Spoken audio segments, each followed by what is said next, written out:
Hello everyone. Article 370 अनुच्छेद 370।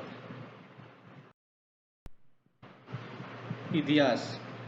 अनुच्छेद 370 भारतीय संविधान का एक प्रावधान था जो जम्मू और कश्मीर को विशेष दर्जा प्रदान करता था। इसे 17 अक्टूबर 1949 को संविधान में शामिल किया गया और इसे अस्थायी प्रावधान के रूप में देखा गया। इस अनुच्छेद के तहत जम्मू और कश्मीर को निम्नलिखित विशेष अधिकार प्राप्त थे। विशेष अधिकार। स्वायत्तता। जम्मू और कश्मीर का अपना संविधान, झंडा और आंतरिक मामलों में स्वायत्तता थी। भारतीय संसद केवल रक्षा, विदेशी मामले और संचार जैसे विषयों पर कानून बना सकती थी। अन्य विषयों पर कानून बनाने के लिए राज्य सरकार की सहमति आवश्यक थी। दूसरा, विशेष प्रावधान। अनुच्छेद 35 ए, जो अनुच्छेद 370 से जुड़ा था, जम्मू और कश्मीर के स्थायी निवासियों को विशेष अधिकार देता था, जैसे संपत्ति खरीदने और सरकारी नौकरियों में प्राथमिकता। बाहरी लोग राज्य में जमीन नहीं खरीद सकते थे। तीसरा, सीमित केंद्रीय अधिकार। भारतीय संविधान के कई प्रावधान जैसे अनुच्छेद 356 राष्ट्रपति शासन और अनुच्छेद 360 वित्तीय आपातकाल जम्मू और कश्मीर पर लागू नहीं होते थे। अनुच्छेद 370। अनुच्छेद 370 को एन गोपाल स्वामी अयंगार ने संविधान सभा में प्रस्तावित किया था।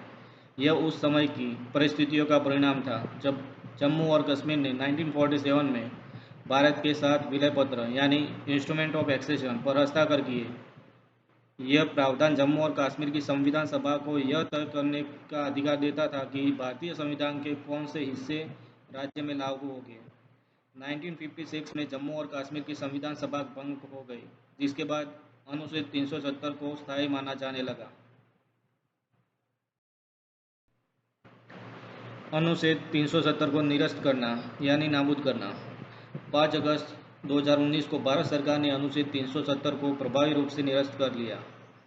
राष्ट्रपति के आदेश के माध्यम से इसके अधिकांश प्रावधानों को हटाया गया और जम्मू और कश्मीर पुनर्गठन अधिनियम 2019 पारित किया गया।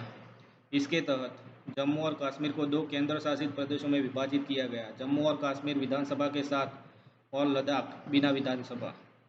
अनुच्छेद 35 ए समाप्त हो गया, जिससे अब कोई भी भारतीय नागरिक जम्मू और कश्मीर में संपत्ति खरीद सकता है और वह स्थायी रूप से रह सकता है।